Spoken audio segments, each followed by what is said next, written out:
Good morning, afternoon, or evening. Welcome to All Things Social Security. I am Stephanie Joy, the attorney at Joy Disability. Welcome to the channel, and I hope you enjoy the video. Have a great day. Bye-bye. Good morning, afternoon, or evening. Stephanie Joy with All Things Social Security and the Law Office of Joy Disability. Got another share for you. Came up today, question from a viewer, so I like to throw them out there. It's something that's from a viewer, but also happens all the time. We get these requests, so I like to share kind of our thoughts on things when they occur, how we deal with them, etc. So if you're pro se, or even if you're not, you might have another perspective of how to look at it, particularly if you don't even have one yet because you don't even know what it's about. So, okay, so this particular issue was about overpayments, and I know there are people's biggest nightmare, and that's why it's always really important to know the rules once you become a beneficiary. Know them right away. If you're not going to read all the paraphernalia that comes from the SS, sometimes the brochures and stuff that come in some of the letters, like the award letters, but I don't know. I mean, if you put things to the side, they're easy to get lost. Do whatever you have to do to learn it. If you need a consult, then get a consult. But either do your own due diligence or you run the risk of an overpayment. And that is a stressful thing in your life that you do not need. It sucks your energy out, causes anxiety, and causes people a lot of lost sleep. And in the end, it usually costs them money because they were overpaid and they closed their eyes to it, or were just totally unaware that they were being overpaid and they spent the money they weren't supposed to spend. Okay, so the question was, how do you get a lawyer to represent you on an overpayment? And I could see that is a huge problem because we get every week probably multiple requests for assistance with an overpayment. And we generally don't take them, and here is why. Now, that doesn't mean I haven't taken them, and it doesn't mean I won't take them again in the future, but here is why. The person with the overpayment usually asks that the benefits continue pending the appeal of the overpayment finding determination. So now their benefits are continuing, and so while their overpayment case is being fought, they are getting their benefits. So in the end, when the overpayment case is won, assuming it's winnable, there is no back benefits from that whole span of time because they were collecting them the whole way. So you know remember how the SSA works to pay the representatives who do the work. It's 25% of back benefits capped at 9,200. 25% of back benefits. So if back benefits are zero because you've been collecting them, you're not even owed back benefits, then there's going to be no monies from which to collect or to be automatically paid the bill that the SSA decides is the appropriate bill. So yes, you could say, well, why don't you just bill the client? Probably one of the reasons why one of the criteria met for me to move into SSD was that I did not have to bill people. I don't like it. Early on, I did on the rare occasion there had to be there was an award and no back benefits or whatever. It would be I allow them to go on a payment plan. It was few and far between. I don't even do that anymore. I suppose if they were wealthy, I might, or maybe I would just take a retainer. That's probably what I would do. It's just that that's not the way I like to live my work life. I'm not going to go. I'm not a person to go to collections. I'm not going to be calling people. They either do the right thing and pay their bill or get on a payment plan and pay their bill, or they don't. And I don't let my work life decisions depend on it. Except that, like I said, I'm not just going to take a case knowing that that's the way the scenario is, because again, there is only so much work you can do unpaid, and we do a lot, probably, I want to say half the hours of the week. Well, for me anyway. Obviously, everybody else gets paid, but it is not supportive of a continuing practice to engage in that too much. So that is probably the number one reason why attorneys don't take them. The second, though, contributing reason, perhaps, if not maybe equal, I'm not sure, is that you have to We're all really good at, well, most of us being able to, those of us that have been practicing a long time and really put heart and soul into it, you get a gut feeling about whether someone's disabled under the law if they pursue the evidence you tell them they need to pursue so that you can work with it. That is just like an innate sense that you get after you've been doing it a certain amount of time. I wasn't born with it. Unfortunately, it came upon quick enough for me that it's, our first phone call. I know with overpayments, you get the gist of the situation after a 1, 2, or 3 hour initial conversation. That's hours spent racking your brain with somebody. And then there's directions to the client about, well, then if you might have an avenue. You don't know yet, though. Do you have this, this, and this document? You got to get this, this. Let's look at the numbers. Then I mean, when I did one case, it took a few years. And if she's listening right now, hi there, girl. I mean, I made a wonderful friend out of it over the couple of years. Long distance, of course, because I represent a lot of people over the country. But you're making spreadsheets. This is me because I'm very anal and I needed to prove that. And I had to show what the judge, it was every overpayment case is different, but this was a overpayment spanning like 15 years. So can you imagine? Can you imagine? I mean, it was 15 years and they were already in the past and now we're 5 years later. I mean, it was just insane. So spreadsheets, I mean, it probably was 50 pages of spreadsheets because I had a spreadsheet for every month. And that was because of the way this particular overpayment allegation occurred. There was so many things we had to prove that occurred in this certain way, and you have to infer this, judge, based on this one document, since we don't have all the other receipts from 15 years ago, but this is representative of the monthly bill for the phone or whatever. So there was so much of that. I want to say it probably took me hundreds of hours. And I know my colleagues would be like, "You are so daft. Why would you do that?" It doesn't matter. I mean, I am a numbers girl, so I don't dislike the work.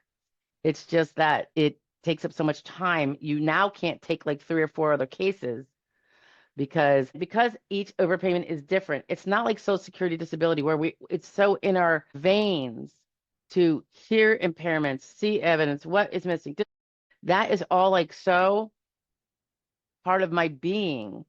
That's very natural. An overpayment case, it's got to be done uniquely. Everything is very first time because no overpayment is the same. And you could say, well, no impairments are the same and symptoms, because the people are all different. Yes, that's true. I'm not saying people are all the same and everybody's bad back is the same. But what I'm saying is the rules are solid for all that. Whereas overpayments, you have to try to prove. We had this case where you had to prove sufficiently, and there's nothing's conclusive. So you have to, on a wing and a prayer, hope the judge believes you in this A variable, because if A variable is believed to be true as we're asserting it, then B, C, and D fall into line because they're the rest of the equation. But if she doesn't believe A, she doesn't think that was enough evidence, then everything else falls. And then there were so many things along the way of everything else that then they have to still believe this one over here. So this one first, that gets us here. And then this one. So if anything failed, anything we had to prove through inferential and circumstantial evidence sometimes one receipt, and I would extrapolate it and say, Judge, this is here's a 795 where she testifies that it's representative of every single month, it was approximately this, blah, blah. And if you can't tell, it was a self-employed person, and we were trying to show that there were work expenses that she had never written off that brought that part-time work under SGA for work 15 years ago when she was disabled. It was crazy. But yeah, all you need is one thing that fails. So the chance of winning, I don't know. I've won both. The two I've done in the last 5 years, both of which turned out being unpaid. The one was on purpose. I just said, I'm just going to take it and do it. The other one, we still have a fee request to the SSA to finish the job and calculate a fee. And it's been 3 years or two since that. It was 2 or 3 or 4 hearings. I mean, this is how massive it was. It was a 6-figure case for the person, it turned out, and it worked out perfect. However, I didn't get paid for it. And it's not because of the client. She's even offered to pay me. I'm like, no, you're not allowed to pay me. I'm not allowed to let you pay me because it's got to go through the SA. And I'm a bit of a rule follower.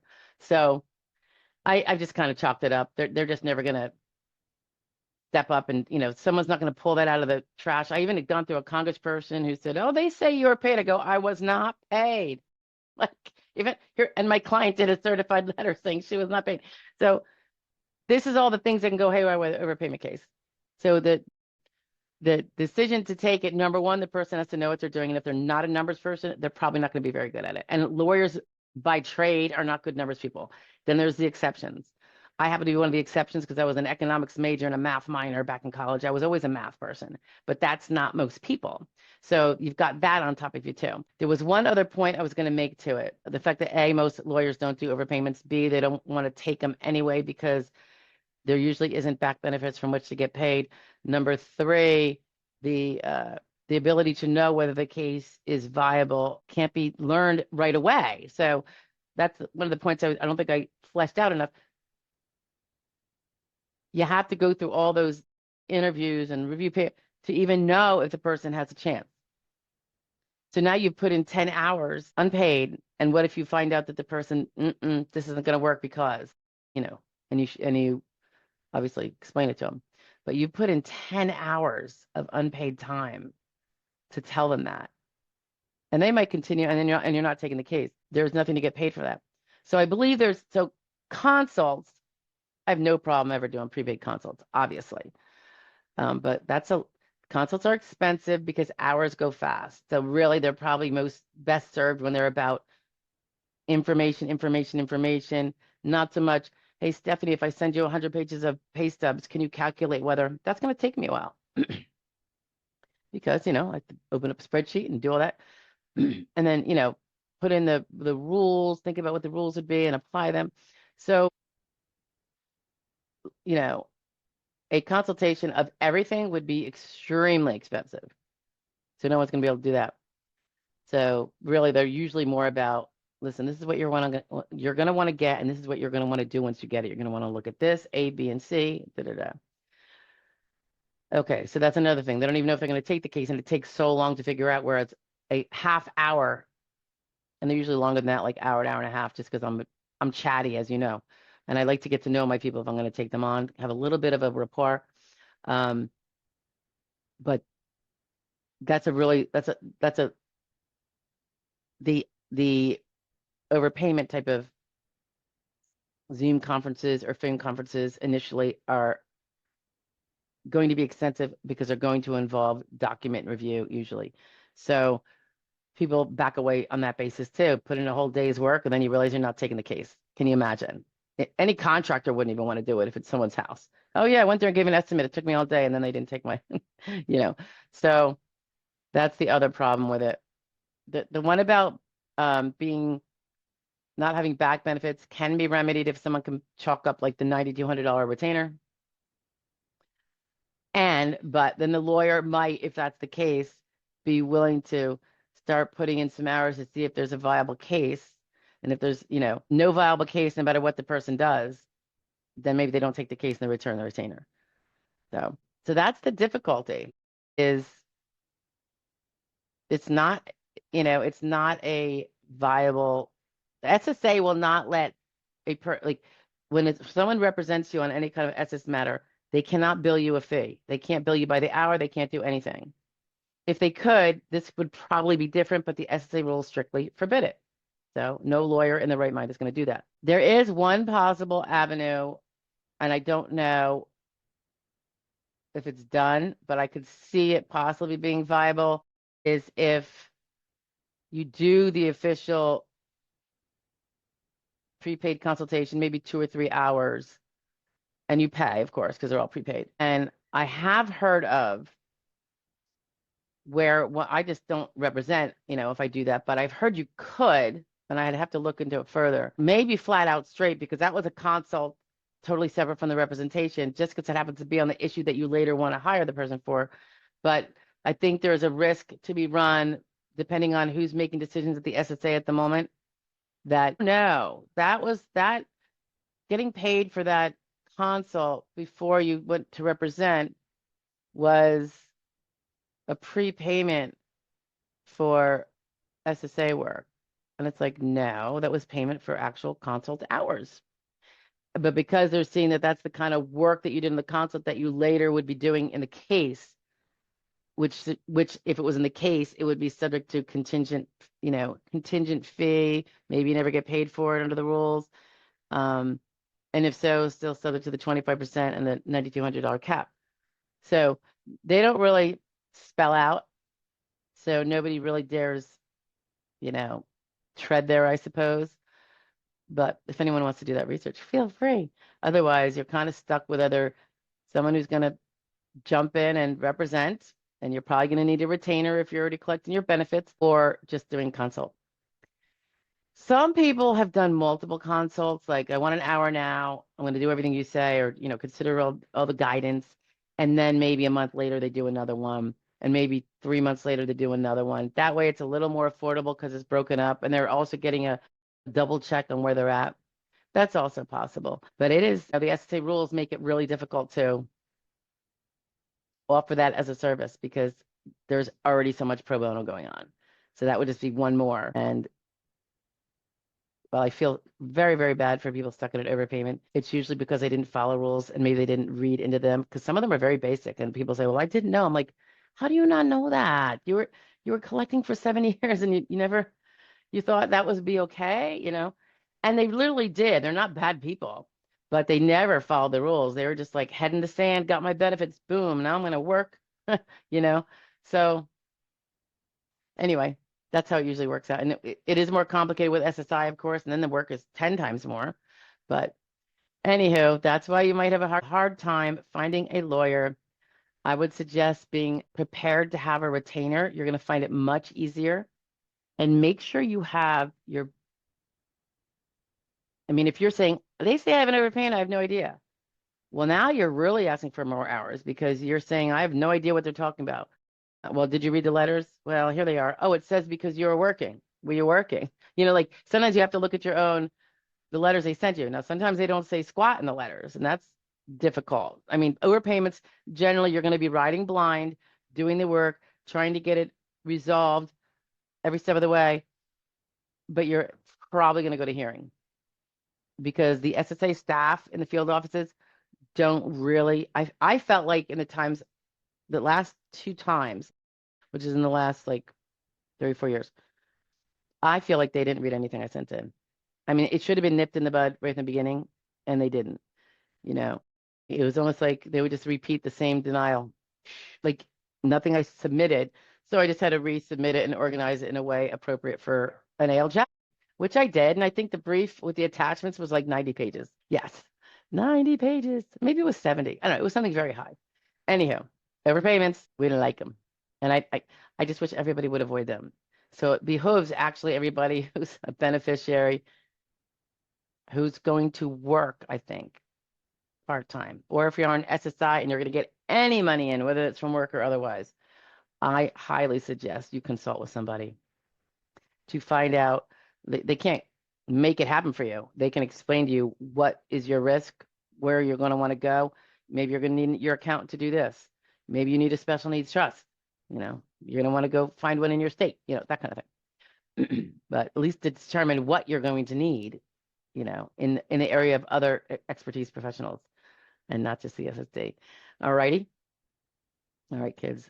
Have a great weekend. This is Friday, the Friday of Memorial Weekend. Have no specific plans. We'll probably do a bit of work and then also hang out with the family. So I think we're going to have rain and cold here, I've heard, all weekend. So that's fine. Kind of makes me want to just find a good movie and maybe a good scary one, or makes you think one, or a mystery, or probably not a tearjerker. I'm not really into that right now. Gets me off track and I can't focus for the rest of the day. It's very, I don't know, gets me a little emotional. So that would be a nice, lazy, rainy weekend. Maybe make some popcorn. All right. Hope you guys have a good one. Have a great holiday weekend. Maybe give some memory thoughts to the folks in the military who lost their lives or were otherwise seriously injured and or are no longer with us, because that's what this weekend is all about. And we wouldn't be here talking like this or doing any of this if it wasn't for them. And that's a fact.